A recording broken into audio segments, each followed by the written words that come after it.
Hi, everybody. My name is Carrie Diamond. I'm the founder of Cherry Bombe, and I'd like to welcome all of you to the Julia Jubilee, our virtual celebration of the life and legacy of Julia Child. I know some of you are still joining, so I'm just going to talk for a minute while we let everybody join us on the Zoom. If you haven't already, let us know where you're tuning in from in the chat. You know where the chat is, right? Right down there. And I've been watching this already and it's incredible. I mean, we have people from all over the world tuning in. I think I saw Sweden, where else did I see? Scotland, Ireland, Canada, all over the US. And it's really wonderful that all of you could join us for today's talk.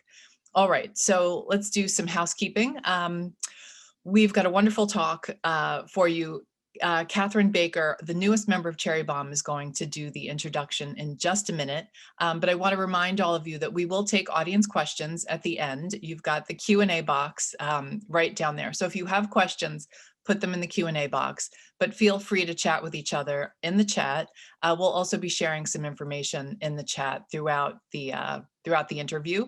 I would really love to thank our sponsors. Without them, we wouldn't have been able to offer all this wonderful free programming like today's talk.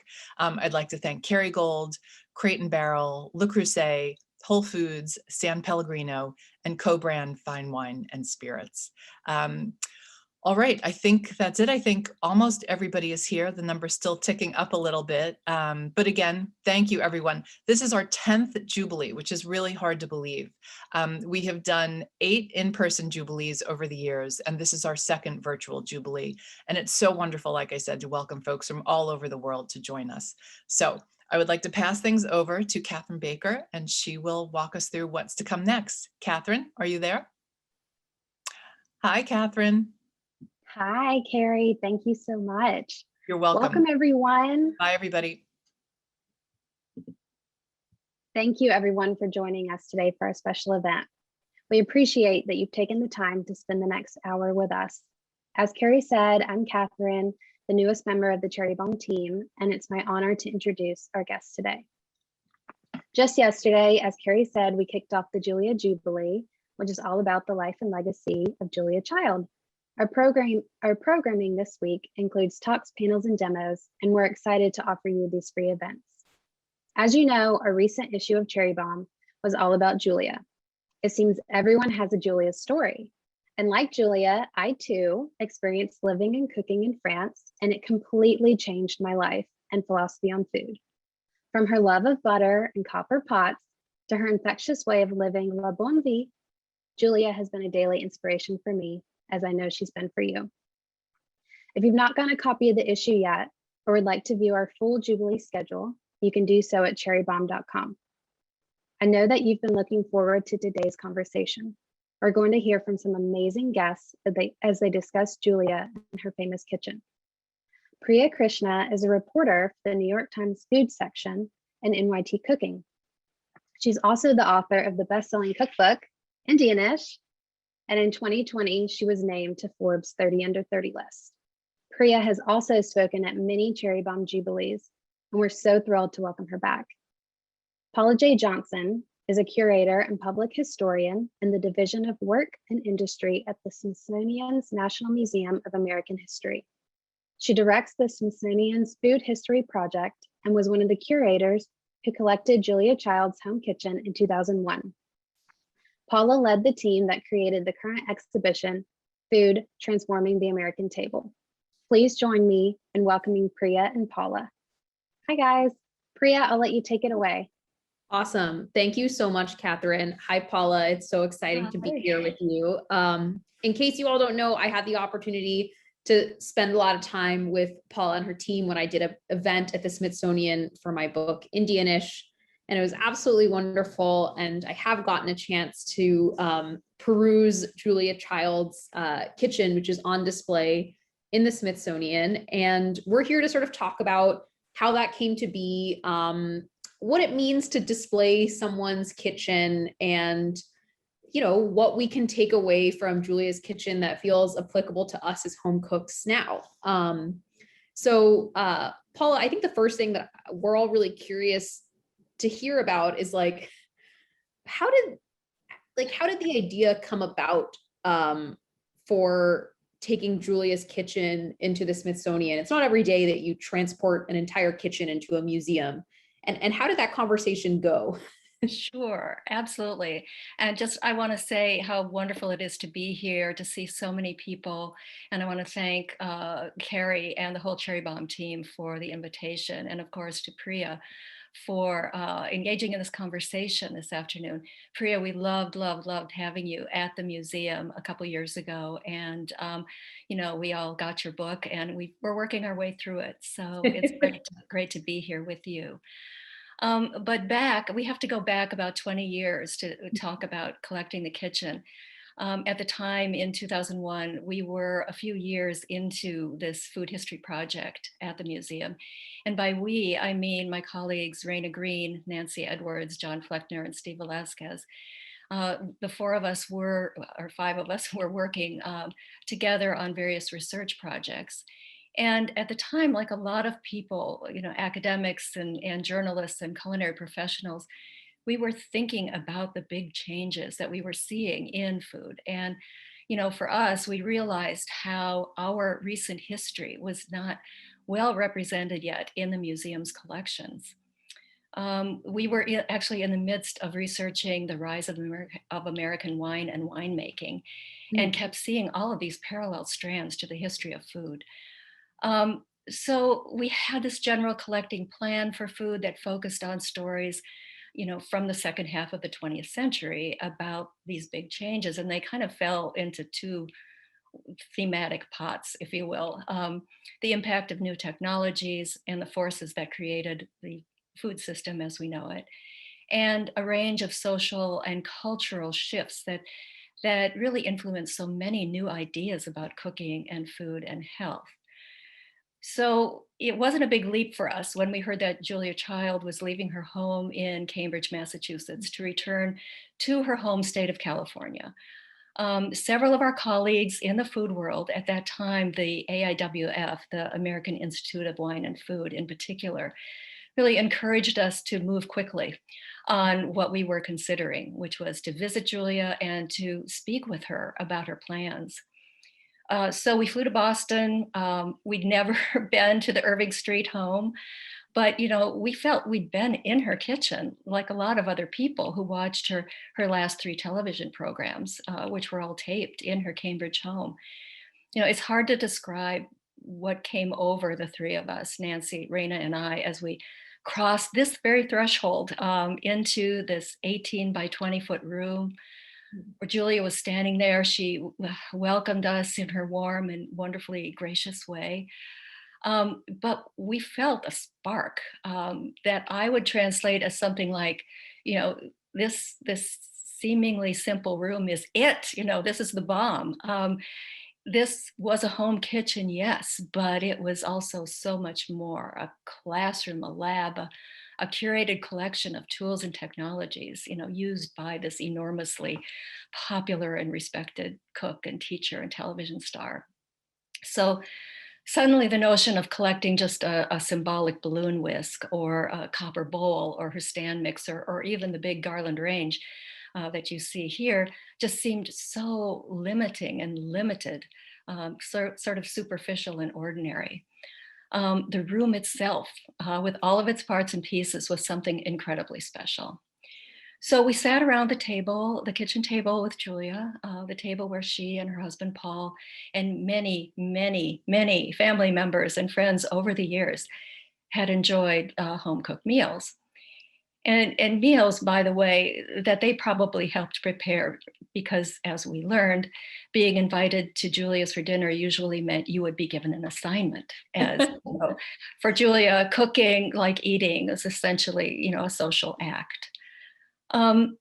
So we asked her about her plans and about some of the objects that we could see, you know, and from there, when she spoke about her love of the kitchen, about how she and Paul had designed it together, and the backstories on some of her kitchen tools, we knew that those stories would really resonate with our public.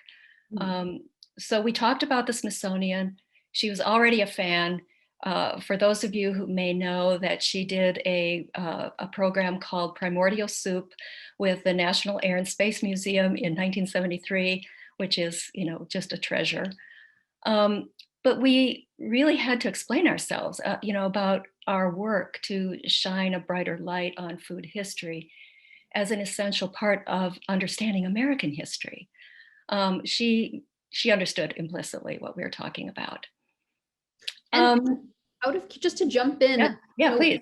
What do you think it was about Julia's kitchen that felt so essential sort of in your quest to sort of understand American food history? Well, it was the way it was arranged by her, all of the tools and the work zones that she had, the layers of time that you could see in the kitchen. There were these old technologies right next to new technologies. And knowing what we know about her biography, you can just see this person who is becoming Julia Child, and becoming this person who was so influential to so many people, and to inspiring so many people to stay in the kitchen and learn more about cooking and about food, and things that they may not have tried before. The material culture itself was really dense. There was a lot in there. And so everywhere you looked, you could sort of see that there were these tools that were both, very prosaic, but also incredibly special. And that was Julia. I mean, she would use the tools that worked for her. And so whether it's a good old American cast iron or a fancy French copper bowl, side by side, there they hang on the pegboard in the kitchen. Were there any tools or items or even books you saw in the kitchen that surprised you and felt like, this is not what I expected? Well, the answer would be yes. There's about 1,200 pieces in the kitchen. And once we had talked to her about donating it, and she thought about it and then agreed, she basically let us loose for several hours to do an inventory of everything. So we opened up every single drawer, made lists, opened up every cabinet, and keyed everything to its place. One cupboard door we opened, and we just couldn't figure out why there was a mirror, hanging inside of the door, way up high. And of course, you can't tell, but I'm 5'2". My colleague Raina is 5'3". Julia Child is 6'3". So that was her little makeup mirror, because she welcomed people into that kitchen. They'd park their car in the drive, they'd come up those back steps and boom, across that threshold. And she needed to zhuzh a little bit. And so in addition to that mirror, in her junk drawer, yes, she had a junk drawer, but beneath that, and there's a little lipstick and, just a little things that she wanted just to zhuzh, to welcome people into the kitchen. So that was one big surprise. For us, the labeling of everything, it was just so remarkable. All of the masking tape, those plastic Dymo labels on everything, Polaroid pictures hanging on the pegboard. At first we were like, what is going on here? But when she told us that so many people were cooking in this kitchen with her, and they needed to know where to put things back because it was a very complicated setup. So, for museum curators, when things are labeled, we're always very, very happy to have them labeled, in Julia's own hand and in her own words, our hearts went aflutter. I think we were also, Priya, there are gadgets and then there are gadgets, and gobsmacked by the gadgets, drawer after drawer. And we were down there working as fast as we could. She was upstairs in her home office. She was busy doing something. So she would come down though every now and then and check on us. And when we couldn't identify something, we put it over in a little pile on the table, key it to where we had to put it back, because we just lived in fear of putting something back in the wrong place. And she came down and we would ask her, okay, well, what's this? And For example, there was a device that we learned was for holding the lamb bone while you're carving, the manche à gigot. And Okay. she had not one, but two. The marrow scoops, we hadn't fully understood about marrow scoops, but there were plenty of them there. We got those sorted out. Fish scalers, oh my gosh, so many ways of getting the scales off fish, all together in these drawers. So those are some of the things. There was one surprise that we found when we got everything to the museum, which of course took several months and 55, crates and boxes. But beneath the kitchen table, there were these banana stickers. And I think there was a slide that showed them. And those were left by Paul Child. He loved bananas, and he put a couple of those stickers underneath the table. And when we found those, we remembered Julia telling us, you might find some bananas, some stickers. So yes, I mean, lots of wonderful surprises. No kidding. One thing that we were talking about was how in this era of Zoom, there is this tendency to, when you're talking to someone, to sort of peek at like what's behind them. And it's sort of this voyeuristic thing. And I really can't imagine sort of a more voyeuristic exercise or a way to sort of peek into someone's life or even understand the values of a time than looking into someone's kitchen. And I'm sort of curious how you think about sort of the idea of a kitchen as a gateway to understanding history, to understanding a person and the purpose that it serves. Priya, I love that question so much. Because as historians, we're always, finding ways of how can we bring people's experiences to life for other people. And, historic house museums know really how important it is with kitchens, especially, whether it's Mount Vernon or the Tenement Museum, where they have kitchens from the Rogoshevsky and the Baldizzi families. I remember the Maine State Museum many years ago had this fantastic kitchen on display, and it was riveting. And even, for me, something like at Mystic Seaport, you go into into below decks and the fishing schooners, and you can see the galleys, and you are taken someplace else, and you're understanding something in a really fundamental way about life, because that's where people eat, that's where food is prepared. Elsewhere in the museum, we have an 18th century house from Massachusetts on display. And there's a kitchen, of course, in the house, and that is interpreted from its World War II period. And so that's a chance to tell the story of Victory Gardens and of canning produce, which is very important during that period. But I don't have to tell you this, but kitchens are complicated spaces, and they go well beyond places where food is prepared and consumed. And when Julia said to us that the kitchen was the beating heart of her home, she was revealing what many of us feel about our own kitchens, or those that we remember from the past. What some scholars call the emotional geography, if you will, of the domestic space. And if you look at history, as we tend to do, you'll see that kitchens really are laden with memories and meanings that provide perhaps new understandings of people's lives. For example, kitchens were terribly dangerous places for enslaved women who were vulnerable to attack, to abuse, and to great harm while carrying out their food work. For women, immigrants, and migrants, like at the Tenement Museum, the kitchen was and still is an important place to express and sustain connections to homelands through the recipes that they may have brought with them, if not in writing, certainly in memory. I mean, this is something, Priya, that in your wonderful book, you've given us a great sense of your family's kitchen. The photographs are marvelous. We all want to just be there around with you guys. And your mother's devotion to cooking. It's something that, many people share. I just want to say a couple of other things. In the post-war period, kitchens became important spaces of what we would call modernity.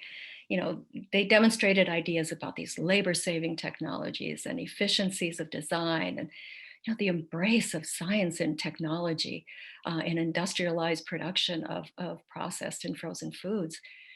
The Kitchen of Tomorrow exhibit at the 1964 World's Fair in New York was extremely popular. There's a really interesting YouTube video you can watch. It's full of labor-saving devices that allowed women to sort of swan about the house, all dressed up and at their leisure. Of course, this was very popular with people who were thinking maybe that is the future. But we all know that despite modern technologies and efficiencies, real kitchens were still viewed by many as a site of drudgery and thankless, repetitive work. Totally. Yeah. I mean, I think about my own family and my mom describing her mother's relationship with the kitchen, and her mother wanted to be a lawyer and, had all these aspirations. She hated cooking. And so the kitchen to her was like a prison. She hated being stuck in there, having to cook meals for the family when she had all of these aspirations. But my mom, sort of more like Julia, she wanted to make the kitchen like a true expression of her personality and who she was, and inject it with, her personality, her flavors. And just like that the kitchen has played that like duality of roles throughout history, I just think is so interesting. Like what other part of the house has done that? It's true. And there in your family, you have the contradictions that we try to, to present in the exhibition about transforming the American table. Because of course, when Julia came on the scene in 1961 with Mastering the Art of French Cooking, and then with her television series in 1963, her message about staying in the kitchen, about enjoying cooking, about learning new things and taking the time, that was really at odds with the popular culture, industrial food, with many women's magazines, which were all about, look, there are these labor-saving things. There's this new food that you don't really have to do much with. You can do other things. Yep. And so that tension that we show in the exhibition, I Hate to Cook book and Mastering the Art of French Cooking, both persisted in the same year, that those contradictions persist. Absolutely. So one thing that I feel like is a theme of the Julia issue of Cherry Bombe, and has been a theme of Jubilee, is just like the range of types of people who Julia meant something to. When my mom immigrated to this country in the 1980s, the very first show she ever watched was Julia Child's The French Chef. She didn't know how to cook. She had memories of Indian flavors that she had eaten. And so she basically took Julia's techniques and applied it to her memories of Indian food. And that is how she taught herself to cook. And, I was talking to her on the phone the other day, and she was sort of talking to me about how she fell in love with Julia Child as an immigrant because Julia just didn't make a big deal out of cooking. It wasn't an aspirational thing. It wasn't something that only a certain type of person could do. It was something that anyone could do. And so I wonder how that translates to the exhibit. Like, who are the kinds of people that come to this exhibit, and like, have there been any like sort of interesting anecdotes or reactions that you've seen from people who come? First of all, I love that story. Thank you for sharing the story about your family, about your mother. And I'm so glad this is being recorded so that we will have that story for us too, as well. I have a million stories. We get about 4 million visitors a year at the museum when we're open. We have been closed for the last year. But many, many, many people go through the gallery and see the kitchen. You cannot get into the food exhibition without walking past the kitchen, and it's like a magnet. You have to look in. And I just, at this point, it's become kind of a pilgrimage. And many years ago, I was walking down Constitution Avenue, and I heard one of the tour guides with a bullhorn, informing his tour group that, this is the American History Museum. It's the home of the Star Spangled Banner. the Judy Garland's Ruby Slippers, Thomas Edison's light bulb, and Julia Child's kitchen. And of course, I practically fell, on the sidewalk. I was so touched that, oh, there we are. But Priya, I wish that we had taken video footage of our first opening of the kitchen. It was in a small exhibit, Bon Appetit, in 2002. And this was a year after we collected the kitchen. It was in time for Julia's 90th birthday, and she came and, blessed it. But this gallery, we opened, it was August, it was hot as could be, as Washington often is. We actually had a line of people waiting to get in, which doesn't happen that often. We had to pulse people through this little gallery. And there, standing in line, were a young couple wearing their chef whites, and they had a tiny, tiny infant with them. And so, of course, we went to talk to them. And they said, we had to come, we have to see this, we have to introduce our daughter to her heritage, because they felt that Julia had inspired them so much and, and basically helped them find their path, their career path. So things like that happen. For years, at the museum, we've been saying, if you're having a bad day, just go downstairs, hang out in Julia's kitchen for a while and just watch people. You'll feel better immediately. And it's so true. The atmosphere around that kitchen is really uplifting. People seem really happy to be there. People, interact with each other, total strangers. That doesn't happen in most other exhibits. Totally. But I did pull some quotes from my notebooks for you. And, I'll never forget one where somebody was, looking really intently at all of the tools. And, they said, oh, look at that polenta pot. It's just like my mom's. And that, then started a conversation. Don't you love that painting of the cats and asparagus? I wonder if I could get a print. I get requests for that print all the time. We don't have it, but, people love that painting. I also heard somebody say, to a stranger, I never learned how to use the dough hook on my stand mixer. What about you? And they, did a little tutorial there about how to do that. So this is just to say that, people love it. They feel comfortable. They talk about it. They tell us that, learning to cook out of mastering, which is difficult. I don't know if you've done much. I've slogged through many recipes. Yeah. But people have told us that preparing recipes out of mastering together as a couple has brought them together. People remember sort of being plopped in front of the TV and watching, the French chef with their moms, and it was incredibly, important.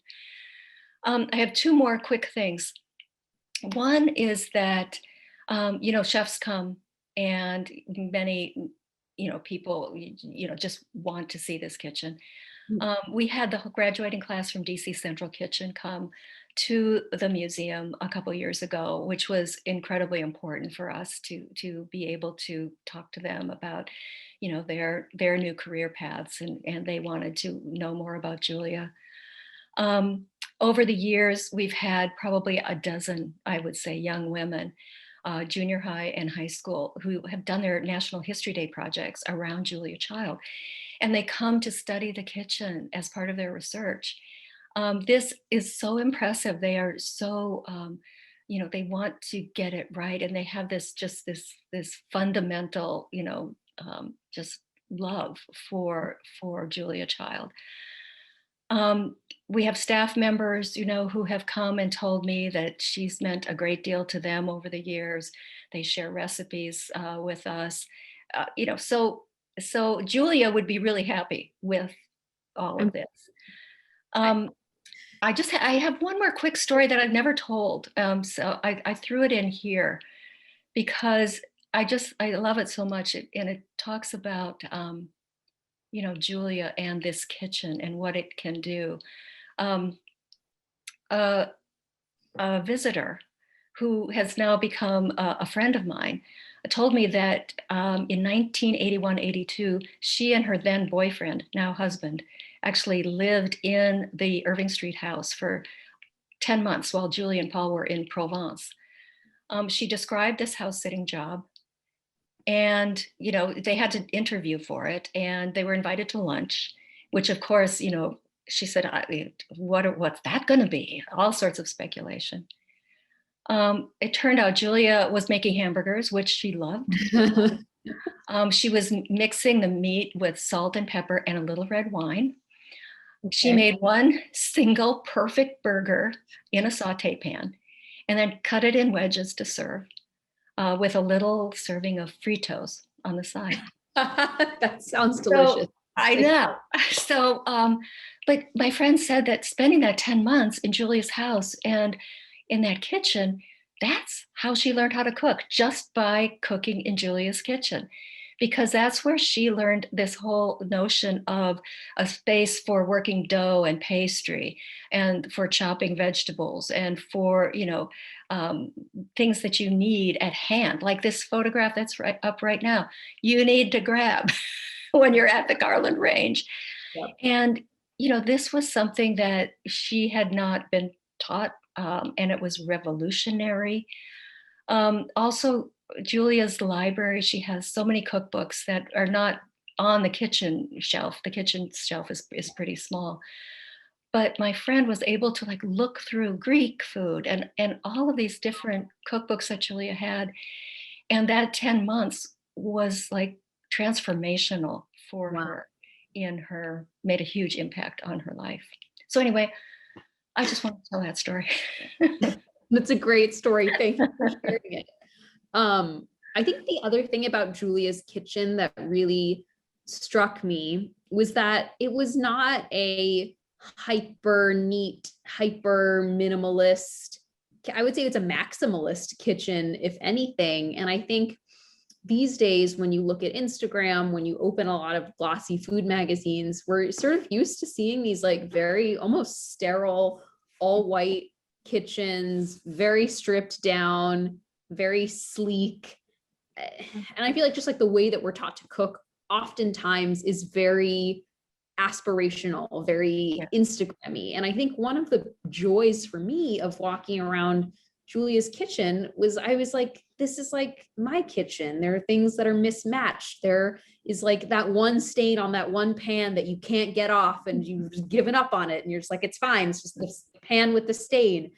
I just think that there's something so wonderful about sort of the slight mess that is Julia's kitchen, that sort of almost as a cook, it gives you you can breathe, and I think when watching her show and seeing that not everything behind her was so perfectly arranged was a huge part of the appeal to me, because I feel for me as a cook, I am always trying to emphasize you're never going to be you don't have to worry about perfectly chopped onions. If your range has a little turmeric stain, that's okay. That's part of the character. And I just, I guess this isn't even a question, but I'm just I just think that the sheer accessibility of that kitchen and the fact that you chose a kitchen, you chose not to clean it up or make it look super fancy. Was that a discussion that you all had as you were putting the exhibit together? Well, actually, no, because we put it back together exactly how it was. Mm-hmm. I will say that we did run everything through the dishwasher before packing it up, bringing it to Cambridge. So we had a whole crew. They were the dishpan hands crew, and they sort of just ran everything either through the dishwasher or cleaned it up. Because of course, everybody who's a cook has residue of things on the pots and pans. And so bringing things into the museum, we had to be a little careful about that. But, gosh, Julia, she would just love to hear you talk about your turmeric stains and whatnot.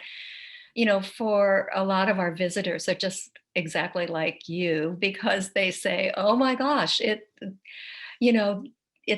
looks kind of like my kitchen. It's cluttered.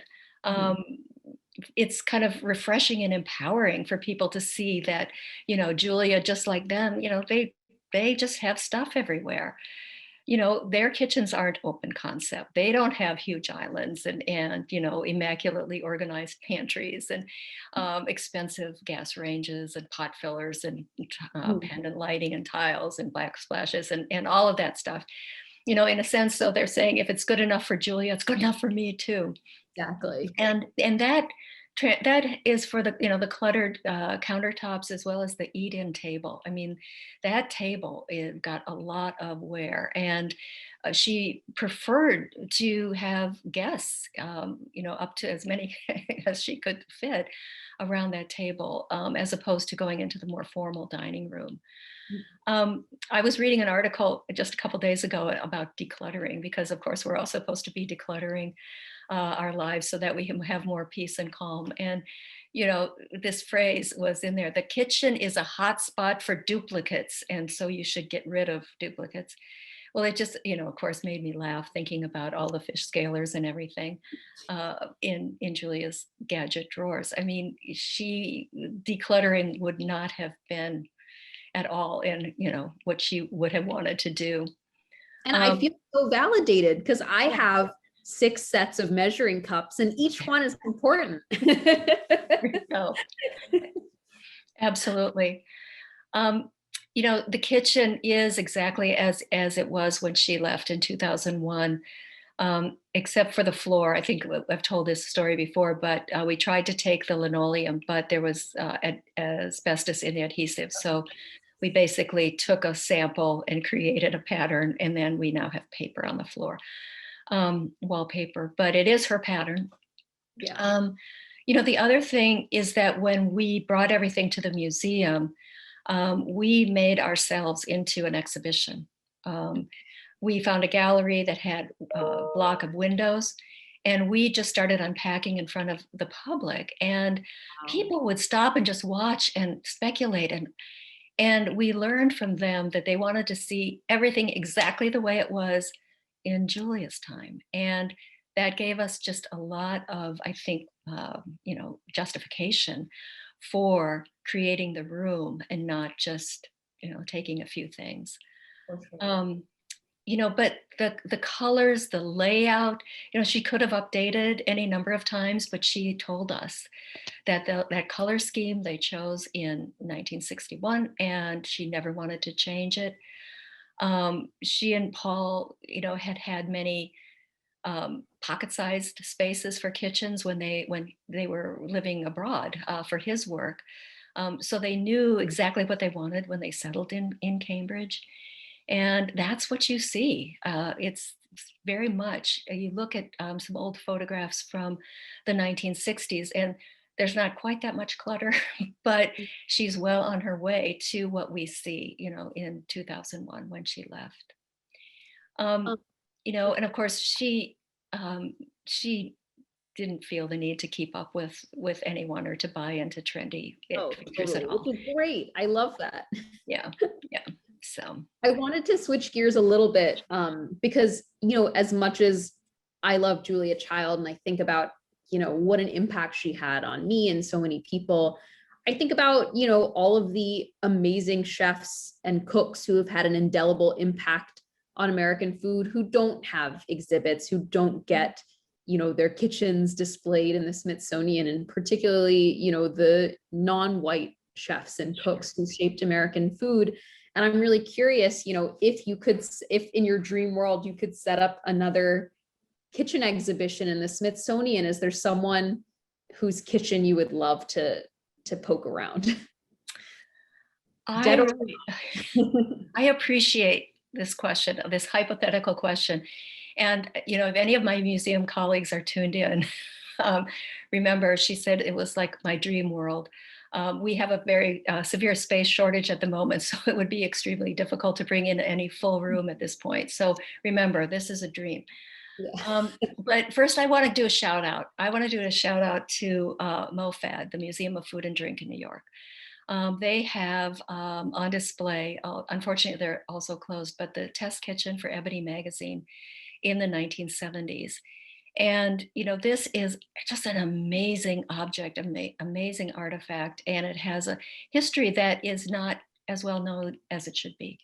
So I would love to see this and hope that, MoFad can continue to preserve it in some way, and that they too will be opening again fairly soon.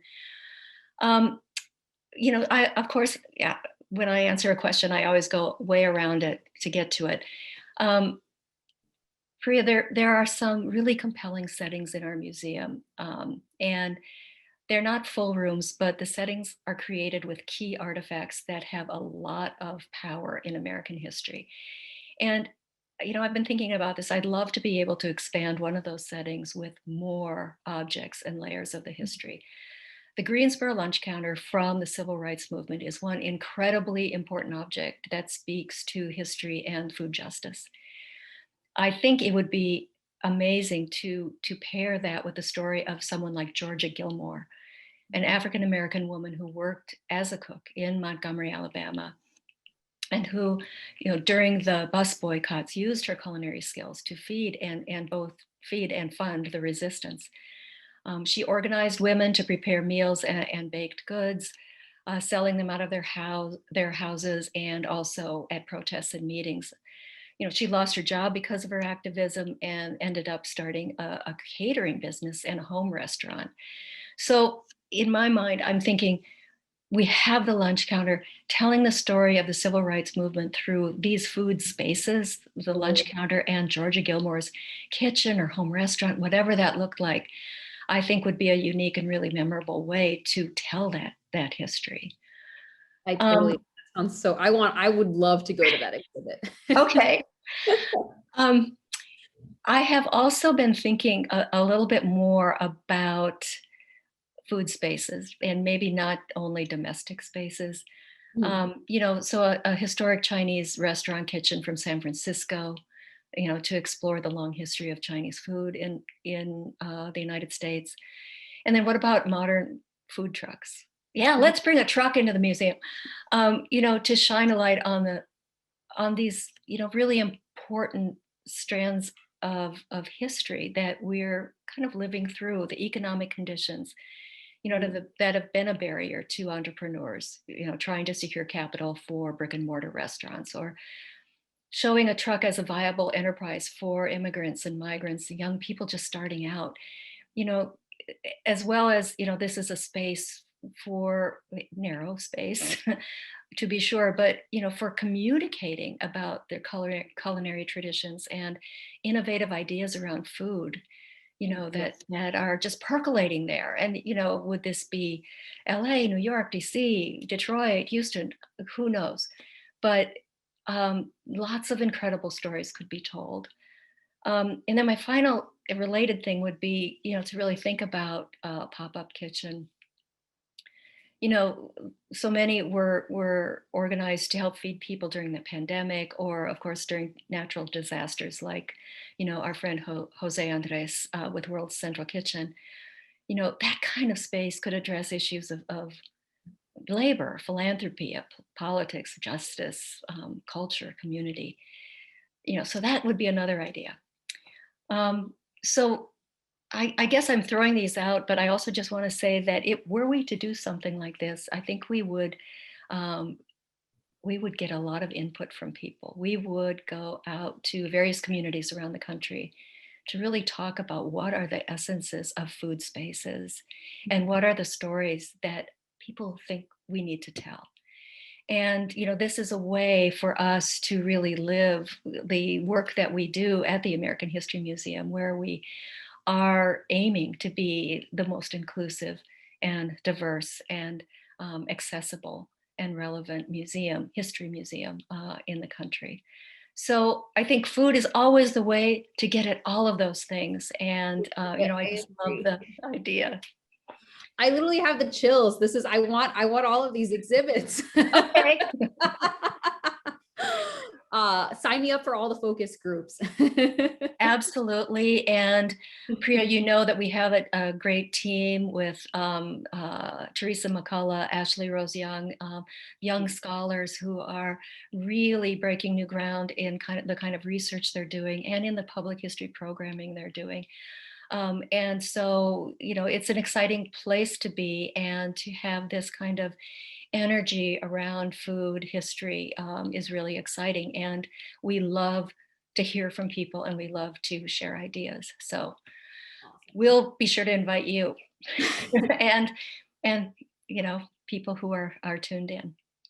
Okay, so we've got some questions from the audience. Most of Okay. these are pretty quick, so I'm going to try to go through them rapid fire style so that we can get through as many as possible, because these are really fun questions. Okay. Were there things that Julia wanted to keep from her Cambridge kitchen for her California home?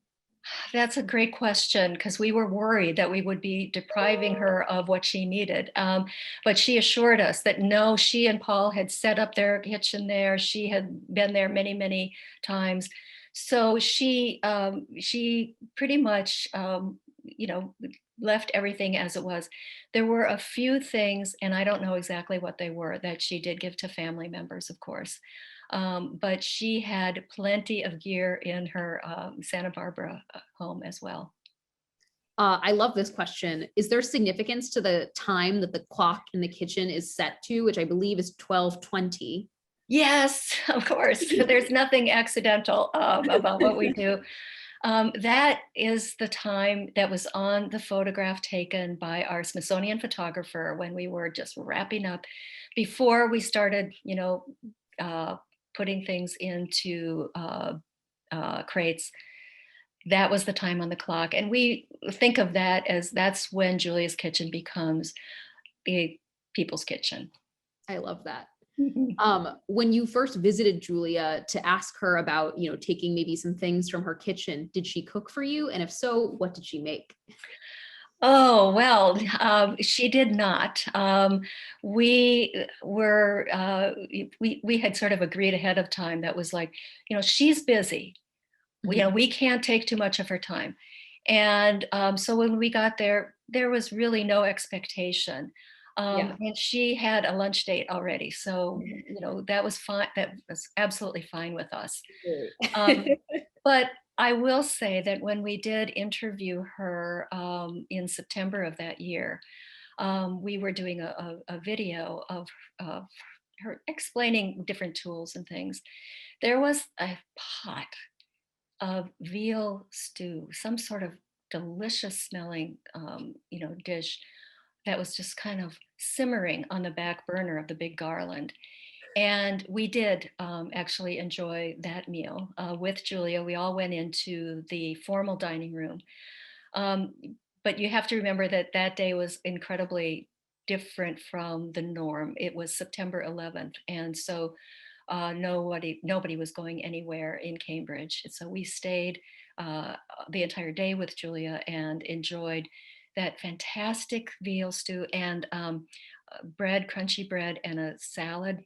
Ooh. And I remember she said that it was something that had been made by some chefs, I think from Les Dames Escoffier, that had been there the previous night, and they had had this marvelous dinner. And so we were eating leftovers with Julia.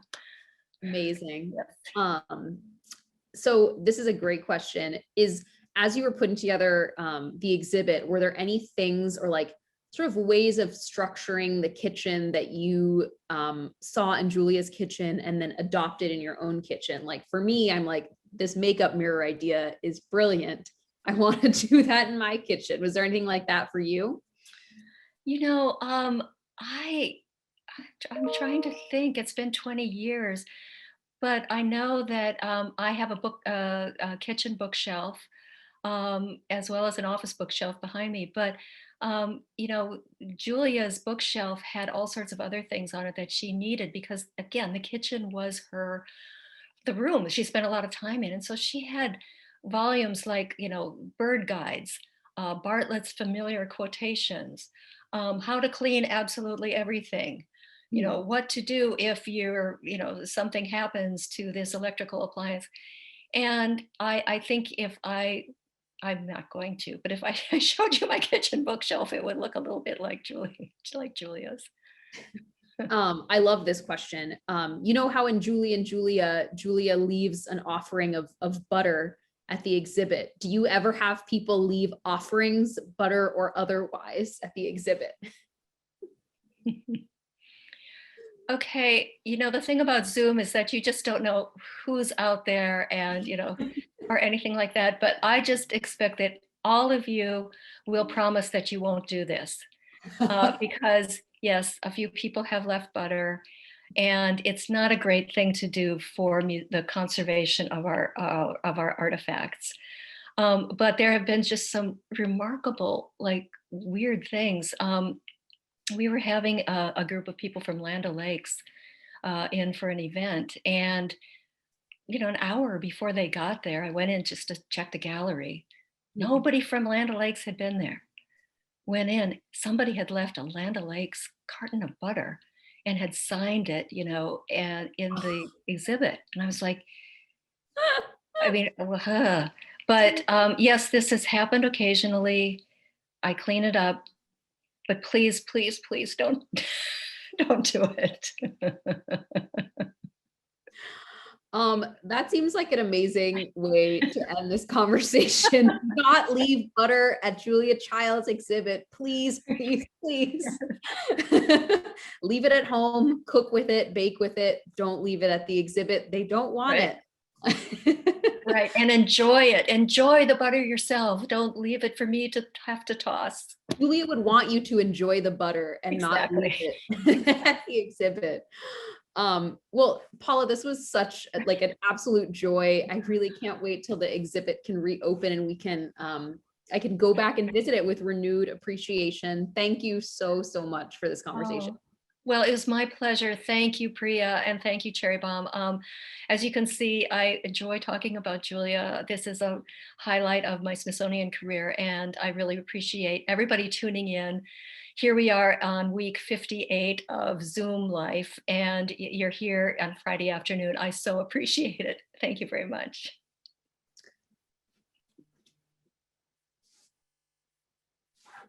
Hi, everybody.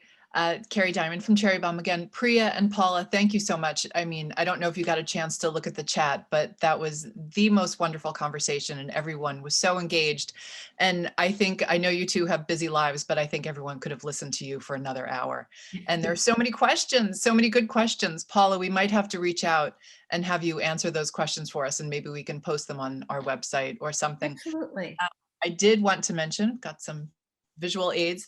We do have our Julia Child issue, and there's a wonderful story that Janet Ozer did with Paula about her memories from Julia's kitchen and packing it up and unpacking it.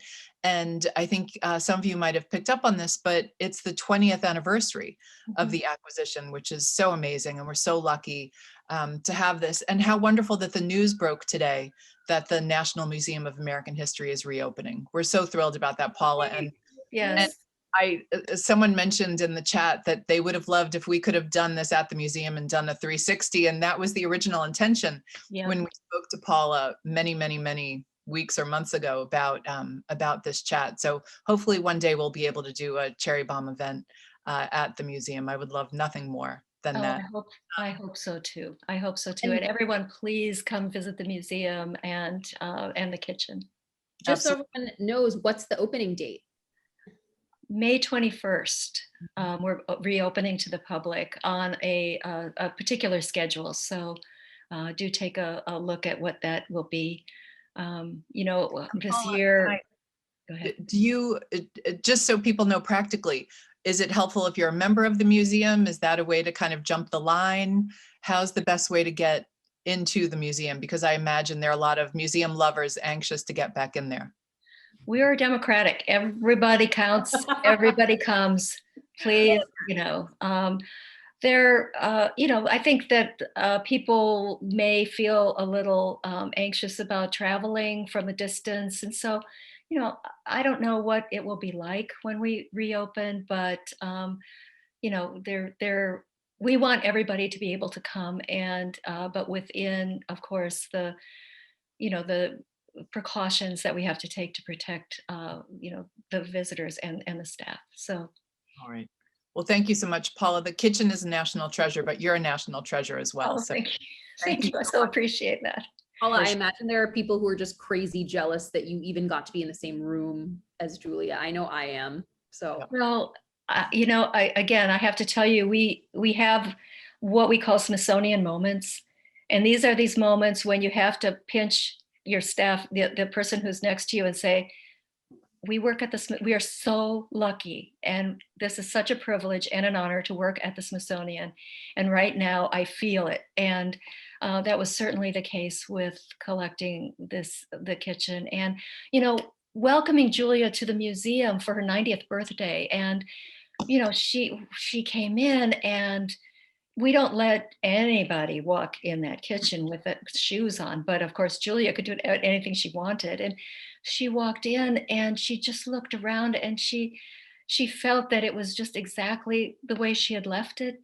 There was one little knife that was a little crooked on the magnet, and I fixed that, and it was perfect. And that again was one of those moments where you just say, oh yeah.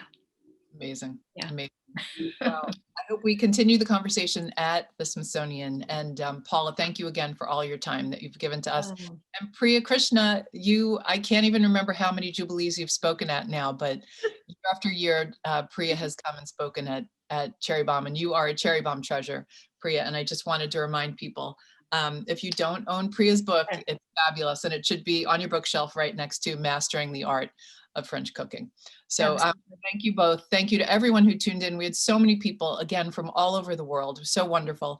We have more Julia Child programming all week, free programming as part of our Julia Jubilee. We have a fun trivia night tonight. Paula, you're not allowed to, if you do, no cheating if you join us for the trivia night.